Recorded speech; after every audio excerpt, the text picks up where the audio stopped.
Welcome to your Algebra 2 Lesson 5.2. This is video number 1.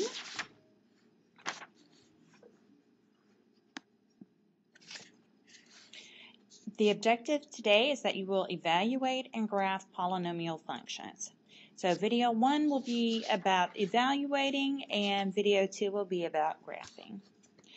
Okay, so first of all, let's just go back over some definitions. Remember that a polynomial is a monomial, something like 3 or x or 3x or 5x squared, or a sum of monomials. So you can add and subtract those together. So a polynomial function is a function of the form f of x or g of x or h of x, you could have y, equals an x to the nth power plus a to the n or a n minus 1 times x to the n minus 1 plus all the way down to a1 times x, because that's understood to be x to the first, plus a0, which is your constant term. And an can't be 0. You have to have a leading coefficient. The exponents are all whole numbers, so the powers that you raise x to have to be integers, 0 or larger, and the coefficients are all real numbers, so you can't have any imaginary coefficients. An is called the leading coefficient, n is the degree, and a0 is the constant term. A polynomial function is in standard form if its terms are written in descending order of exponents from left to right. So you have your largest exponent on the left down to your smallest exponent on the right, which will be your constant term. Common types of polynomial functions. Okay. If the degree is 0, you have a constant function, so that's something like y equals 3. If the degree is 1, then you have a linear function, so that's something like y equals 3x plus 2. If the degree is 2, you have a quadratic function, which we've already worked with this year, and that would be something like y equals 3x squared plus 2x plus 4. A cubic function has a degree of 3, and that would be something like y equals 3x cubed plus 2x squared plus 4x plus 5. Oops. And a quartic function has a degree of 4, and so that would be something like y equals 3x to the 4th plus 2x cubed plus 4x squared plus 5x plus 6. Okay, so the first thing we're going to do is just practice identifying whether we have polynomial functions and picking out some of the bits and pieces that are important about that polynomial function. And what we're doing is actually going to help us later on when we get to the graphing portion. So the first thing we're going to do is decide whether the function is a polynomial function. If so, write it in standard form and state its degree, type, and leading coefficient. All right, so h of x equals x to the 4th minus 1/4 x squared plus 3. All of the exponents are whole numbers, and all of the coefficients are real numbers, so we should be good to go. The function is a polynomial function that is already written in standard form because the exponents go in decreasing order. We have x to the 4th before x squared and then our constant term at the end. It has a degree of 4 because it's the largest power of x, so that makes it a quartic. That's the type of polynomial function we have. And the leading coefficient is 1 because the coefficient of x to the 4th is an understood 1. Okay, so the next one we have g of x equals 7x minus square root of 3 plus pi x squared. Well, this isn't in standard form yet, so we need to do that, but let's just kind of go through and look. We've got whole numbers for exponents, and we have irrational numbers for coefficients, but they're real. Pi is real, square root of 3 is real. They may be irrational, but they're real, and so this should be fine. The function is a polynomial function written as, in standard form, g of x equals pi x squared plus 7x minus square root of 3. The reason this puts it in standard form is because we have our largest power of x first, and then it decreases until we get to our constant term.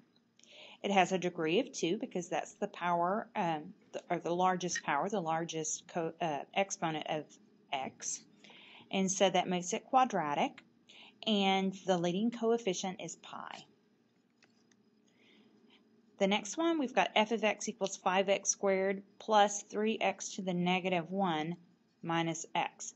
Okay, we've got a problem here. Remember, whole numbers are just integers that are 0 or larger.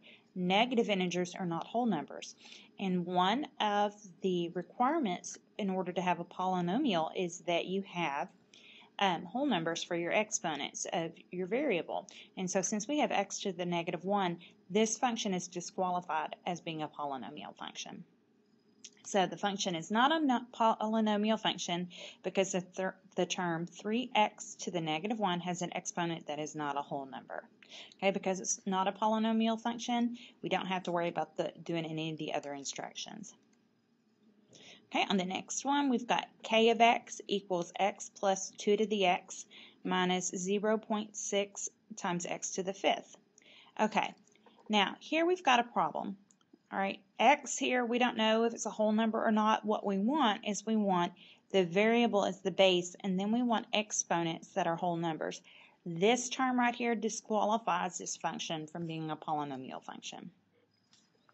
This function is not a polynomial function because the term 2 to the x does not have a variable base. It has a base of 2 and an exponent that's a whole number. The exponent's x, and there's no restriction on x, so it isn't necessarily a whole number. It's certainly not a fixed whole number, and so this function cannot be a polynomial function. All right, so now now that we understand polynomial functions, we're going to talk about evaluating polynomial functions because we need to be able to do that before we graph, okay, because that's going to be one of the things that we use when we graph. We're going to be making tables of values, and so we want you to make sure that you can evaluate. So we're going to use direct substitution to evaluate f of x equals 2x to the 4th minus 5x cubed minus 4x plus 8 when x equals 3.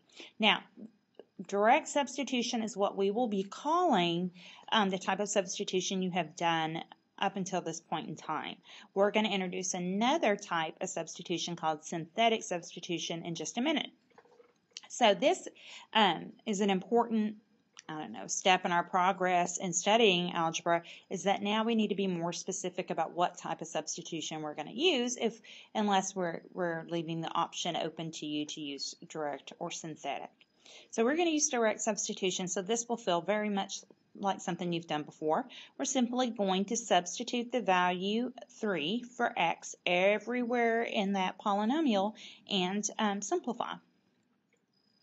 So we write the original function. Notice that we've written the x in red because everywhere we see x, we're going to replace that with 3.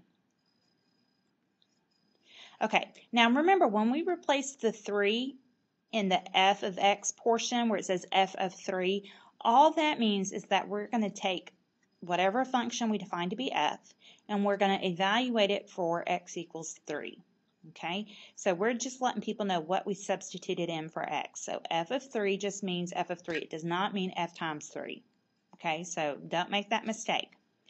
All right, and so that's going to equal 2 times, now on this side it means times, 3 to the 4th power minus 5 times 3 to the 3rd power minus 4 times 3 plus 8.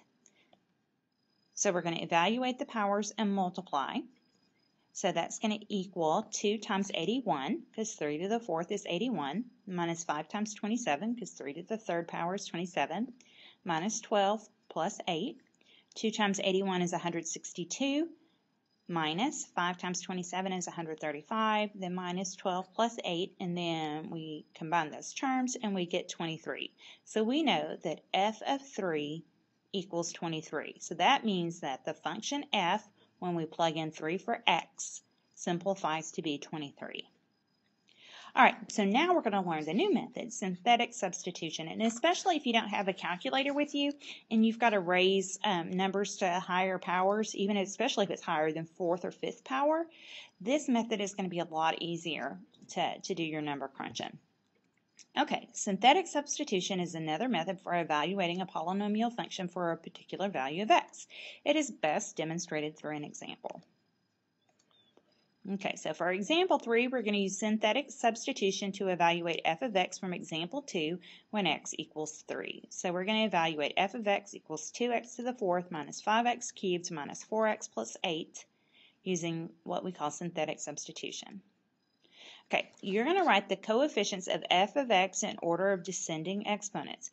Write the value at which f of x is being evaluated to the left. So over on your left-hand side, you're going to write 3, and then you're going to draw a little vertical line. If you were working on notebook paper, that would take up 2 lines of space. Okay, and then along the top, you're going to put the coefficients. We've got 2, -5, 0, -4, 8.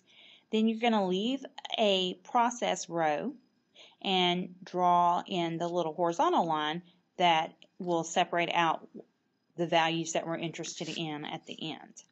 Okay, now you may be asking, where did the 0 come from? The 2 is the coefficient of x to the 4th. It's our leading coefficient. The -5 is the coefficient of x cubed. There's no x squared term, but we have to hold its spot. Okay, we have to hold its spot. The 0 comes from the fact that if there's no x squared term shown, it has to be 0x squared, because we could add in 0x squared without changing the value. So to hold the spot for x squared, we're going to put in 0, because even though we don't write 0x squared, it's really there. It's just kind of hidden. And then -4 for the -4x, and then 8 for the plus 8, our constant term. All right. So you always bring down the leading coefficient. And this is going to be really, really important for you to remember. So you just bring down the 2. Then you multiply the leading coefficient by the x value. So you do 2 times 3 is 6. Then you write that product of 6 underneath the second coefficient. So right underneath the -5, you write 6. And then you just add. -5 plus 6 is 1. And then we're going to just keep repeating that process. So we're going to take the 1, okay, and we're going to multiply that by 3, and then add down that column. So we're going to multiply the previous sum, the 1, by the x value, 3.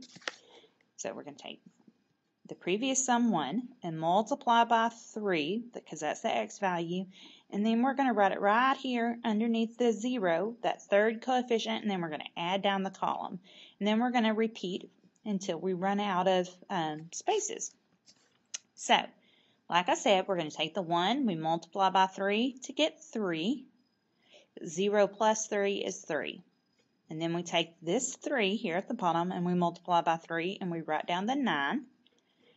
And then we add down the column. -4 plus 9 is 5.